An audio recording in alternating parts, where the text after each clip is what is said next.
sometimes plans change. We were supposed to be in Montana today, but because of 6 inches of snow, we ended up in Idaho. I'm gonna go for what we're calling the Borah loop, I would say. But drove over last night, had a beautiful sunset, and had a great night of sleep in Shane's new house.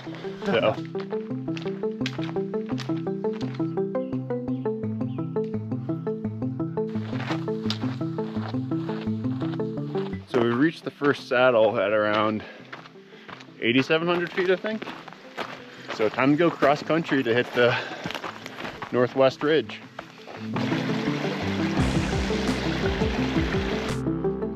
Buenos dias. So we've hit probably my favorite part of almost every adventure besides the summit is breaking the tree line. And there's a big old rock ridge behind us all the way to the summit. We're at we've had 2,700 feet of gain already, and I think we have 2,500 plus to go. So now it's scramble time from here on out.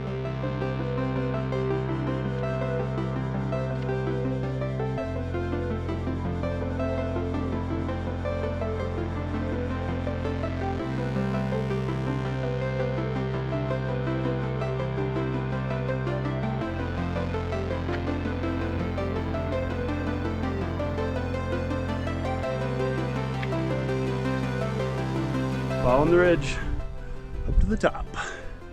Hopefully we find a route. And if not, I'm sure you'll hear about it.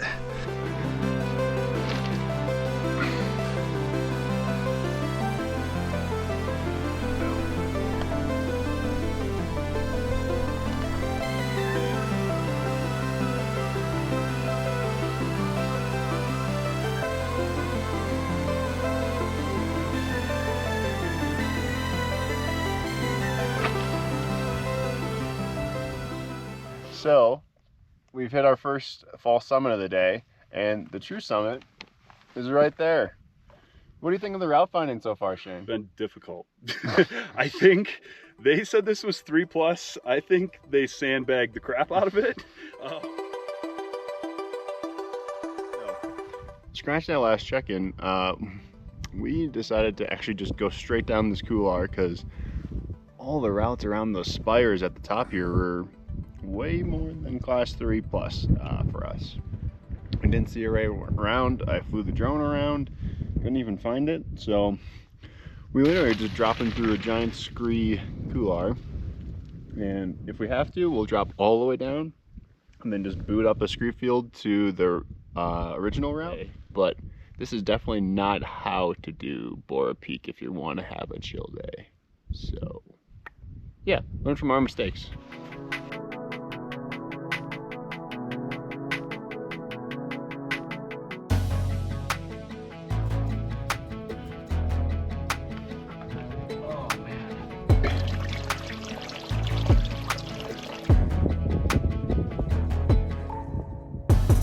So, didn't record much there because that was a schwack. A schlog. A schlog. We basically, I don't know who calls that class 3+ over there. They are a much stronger person than I am. That's all I know. But we have made it back to the original route. So we have a nice trail path that way back to the car, but we gotta go up there or wherever it is behind me. So we're gonna finish this thing even if it takes us 10 hours for the summit.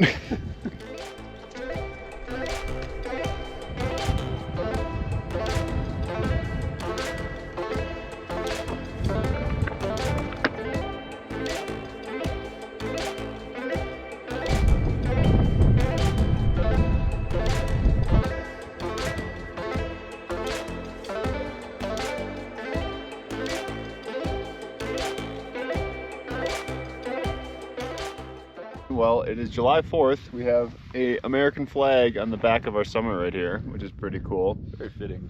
And we signed the summit log. Man, we did definitely get to experience all of this mountain today. All sides, most angles. Yep, but the last ridge was a lot of fun.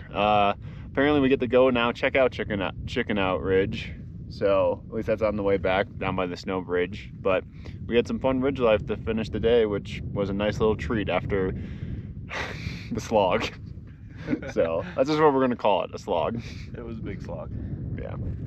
Happy we're out, and just all we gotta do now is go back to the car and cook up some steaks. Yeah, the car is only like right there. You can kind of see it. I don't know how we missed it this late into the video, but I think we said it. Mount Borah is actually the tallest peak in Idaho at 12,662 feet. So I guess we're the tallest people in Idaho right now, which is what it's worth. Climb everything forward.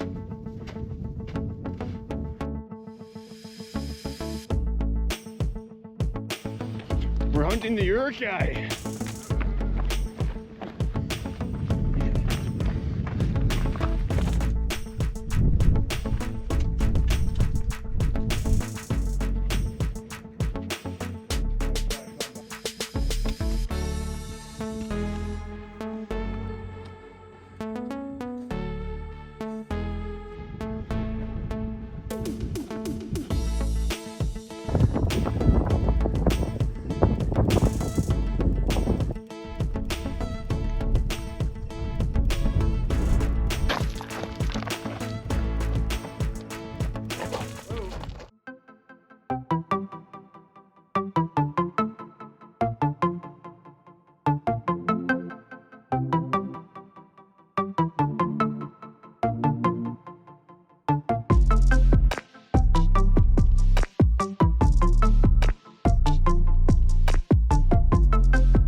Base. So that was getting Borah at Borah Peak.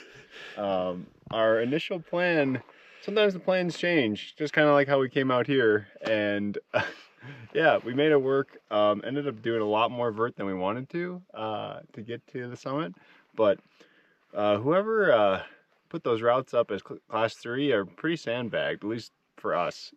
Maybe we just suck, which is a total option. But that route destroyed my gloves. It destroyed my pants. There's like a big hole in them in the back actually, and it destroyed our spirits at the end. But couldn't actually ask for a better amount of people on the summit for 4th of July. It was pretty much all to ourselves. So thanks for coming along. And Shane, you got any words? Yeah, like Dan said, kind of sandbagged, but I think the highlights were just the cool cirques up there and just the sheer drop-offs with some of the peaks, and yeah, some of the Chicken Out Ridge scrambling. Yeah, I don't know if that is appropriately rated, or maybe I'm just nervous about scrambling for some reason, but it was spicy.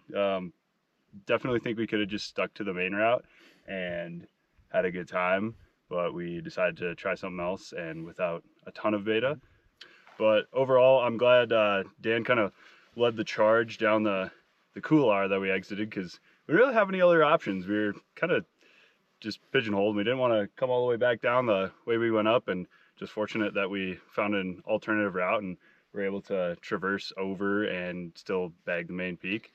And yeah, still have a good time, have some good climbing, good scrambling, and yeah, get out for a good day. Beautiful weather, awesome day.